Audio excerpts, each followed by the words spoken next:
qualquer profissional que queira trabalhar num ambiente organizacional, escolar, precisa de uma formação para atender as diferenças. Isso é fato. Então, hoje a gente tem que buscar, sim, cursos de formação, se nós já temos uma graduação, uma pós-graduação em educação especial. Então, agora em 2013, nós, enquanto FAI, nós também vamos ter um curso de educação inclusiva e diversidade.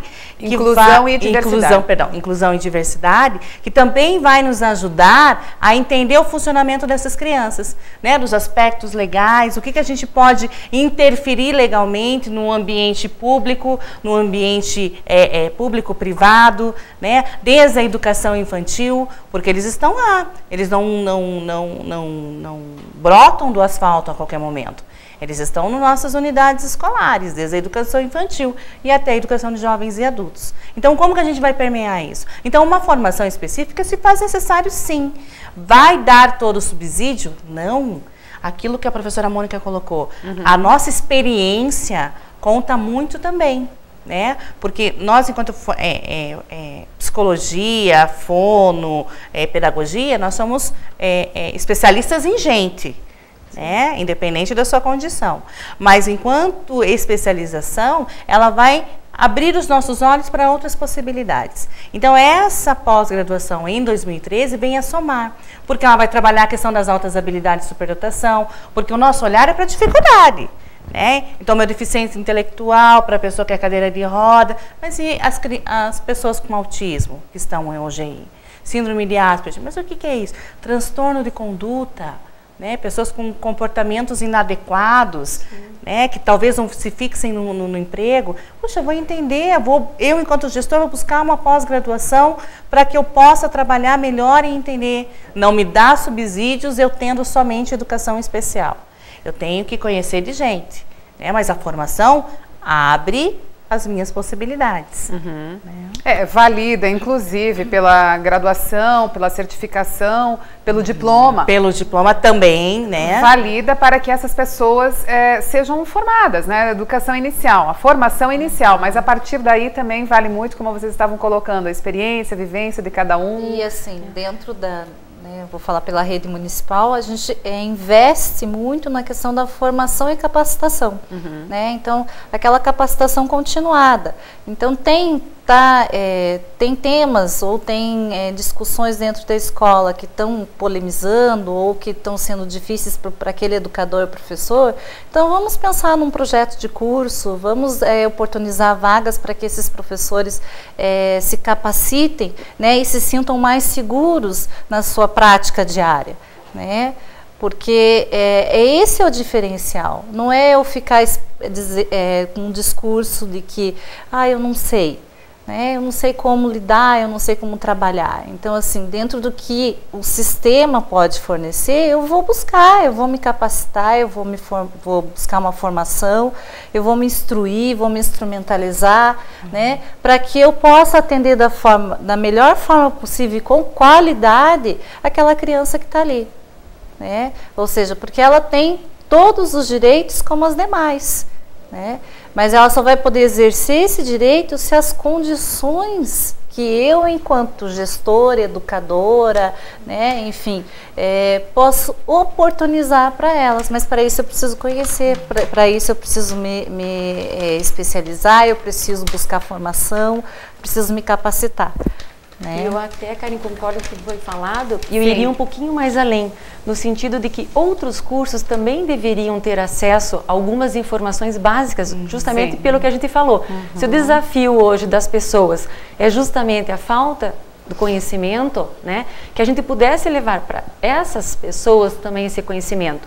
Porque se hoje um dos maiores desafios é a inserção das pessoas com deficiência, principalmente as que têm a deficiência intelectual, pela falta de independência, autonomia e muitas atividades, que eles tenham condições, sim, de conhecer um pouquinho mais esses alunos, dessas pessoas, para que depois eles possam contribuir também com a sociedade, oferecendo trabalho para esses alunos. Certo. Existem as cotas e muitos alunos hoje dos cursos, serão profissionais no futuro e que poderão sim ofertar isso para as pessoas com deficiência. Então, como já foi falado, é todo um trabalho que vem se desenvolvendo, é lento, sim, mas a gente precisa ter esse olhar aberto para todas as áreas, né? Não só para a área da educação, mas sim para tudo, porque se nós pensarmos que o aluno estuda, ele terminou o ensino médio, ele vai fazer o vestibular, ele vai para um curso, e o outro aluno que tem a deficiência,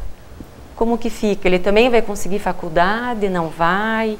Então, acho bem interessante isso. Tá bom. Vamos deixar, então, a nossa segunda questão norteadora no ar, para que vocês possam falar sobre a mesma ao longo do terceiro bloco. Incluir sem debater os modelos educacionais vigentes na escola. E que isso ocorre, não é? Seus métodos sustentados em teorias desenvolvimentistas, que buscam explicar a diversidade humana, vai colocar em risco o processo de inclusão escolar? Já voltamos.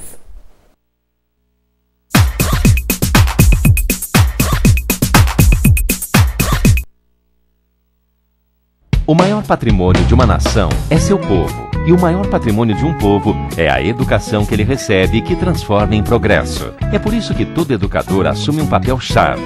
E ele começa não na tarefa de educar, mas sim na de aprender com os melhores profissionais, atualizando-se e fazendo uma especialização com quem há mais de um século trabalha na arte de ensinar com qualidade. FAI, porque só quem tem a maior tradição no ensino é que pode oferecer a melhor pós-graduação em educação.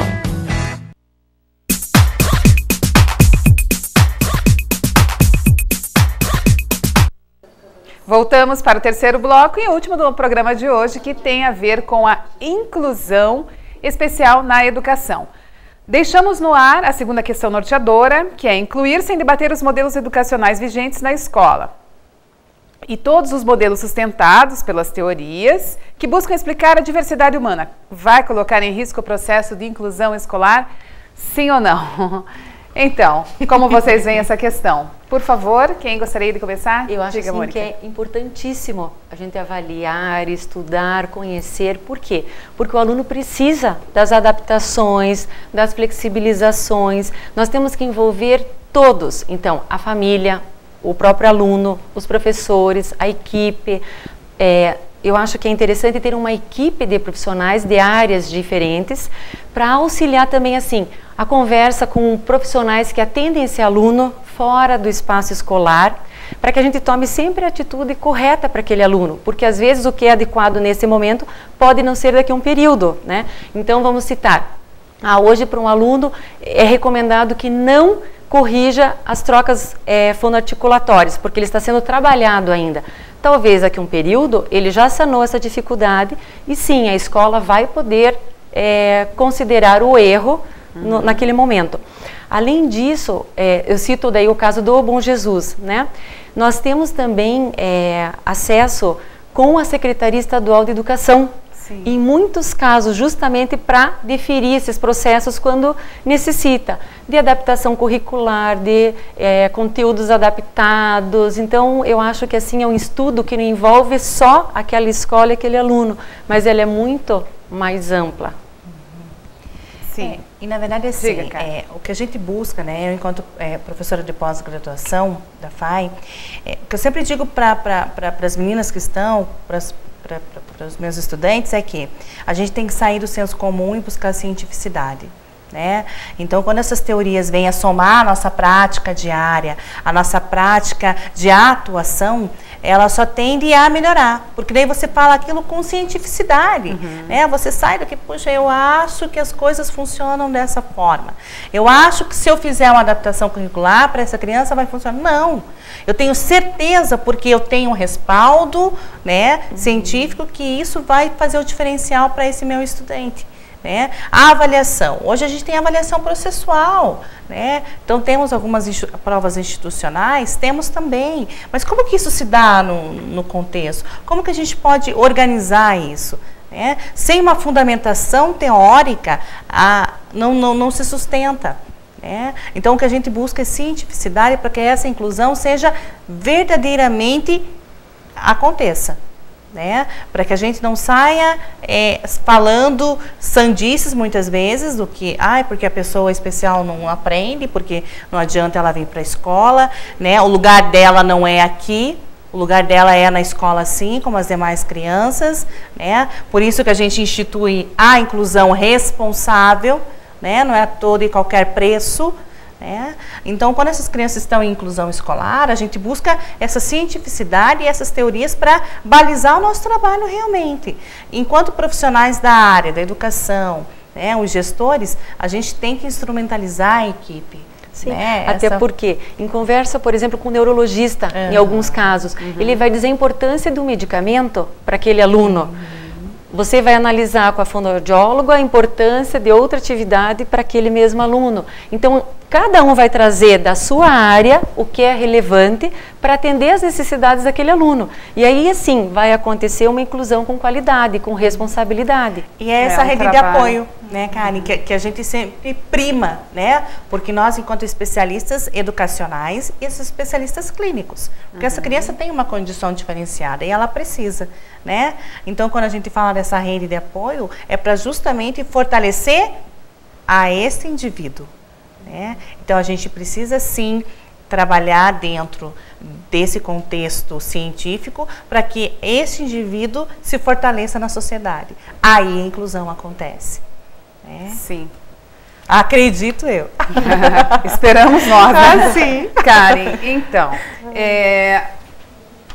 como você vê essa questão que nós deixamos no ar, então? Você coloca-se em risco o processo de inclusão escolar a partir da ausência de muitos aspectos já levantados pela professora Carla, pela professora Mônica também, que trabalhou aquele aspecto da equipe multidisciplinar? Então, assim, Regina, né? Eu acredito que colocaria em risco desde que o contingente escolar, né, ou seja, aquela equipe gestora, o pedagogo, a diretora, enfim, não tenha essa busca, né, pela cientificidade, né? Ou seja, se eu trabalho numa determinada escola e sigo uma determinada linha teórica, né, Vygotsky, Piaget, enfim, o que dessa linha teórica pode vir a contribuir para todo esse meu processo de inclusão, né? Então, eu não posso pensar assim, só na linha teórica, na construção do meu projeto político-pedagógico.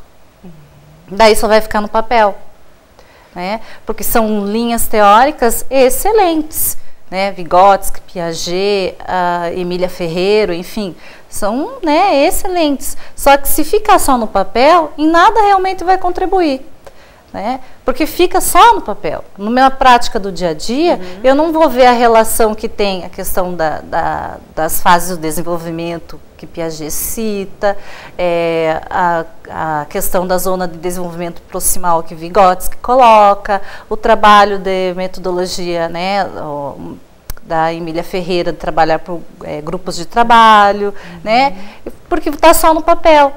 E não vou perceber o quanto essas teorias, enquanto essas linhas teóricas contribuem no meu dia a dia com aquela criança que eu estou ali, que tem uma deficiência, que tem um comprometimento ou meramente uma dificuldade de aprendizagem, né? Então eu penso assim, tem que buscar uma cientificidade? Tem que buscar, porque é isso que nos dá suporte, que nos dá conhecimento para eu trabalhar com a criança. Mas esse suporte, esse conhecimento não pode ficar meramente no papel. Ela tem que ser atuante, tem que ser dinâmico, tem que ser funcional, né? Porque as teorias, né, enfim, desenvolvimentistas, elas contribuem muito, né, para todo esse processo de inclusão que nós estamos vivenciando, desde que seja feito no dia a dia, na prática mesmo, essa relação diária. E como está a inclusão das crianças em sala de aula? Há algumas que são colocadas, indicadas, digamos assim, para fazer parte de uma turma específica, especial. Agora, já há outras que entram nas turmas dos alunos sem essas dificuldades. Como é que se dá esse encaminhamento? Existe uma diferença muito precisa? Na verdade, assim, dentro da rede municipal, nós temos, como eu já citei, os nossos CEMAIs, né? Que é os nossos Centros Municipais de Atendimento Especializado. Através das ADPs, né, das avaliações diagnósticas psicoeducacionais, que nós encaminhamos as nossas crianças, nós teremos uma possibilidade maior de ver qual seria o programa adequado para aquela criança.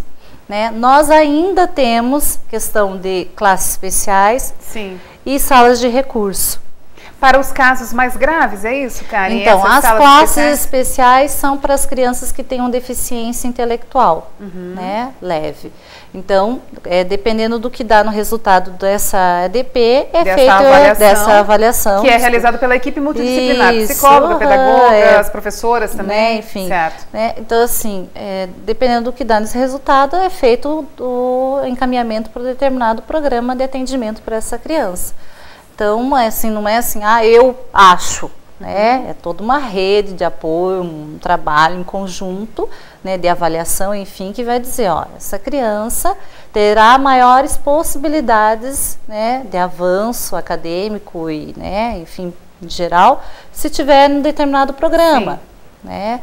Além das classes especiais, tem as salas de recurso, nós temos também as salas de recursos multifuncionais, que é previsto, né? Essas salas, elas são previstas dentro da política nacional, né? Da perspectiva da educação inclusiva, que são os AE, né? Que eles chamam de atendimento educacional especializado. Nós também temos essa oferta, esse programa, né? E as nossas escolas também de educação especial, né?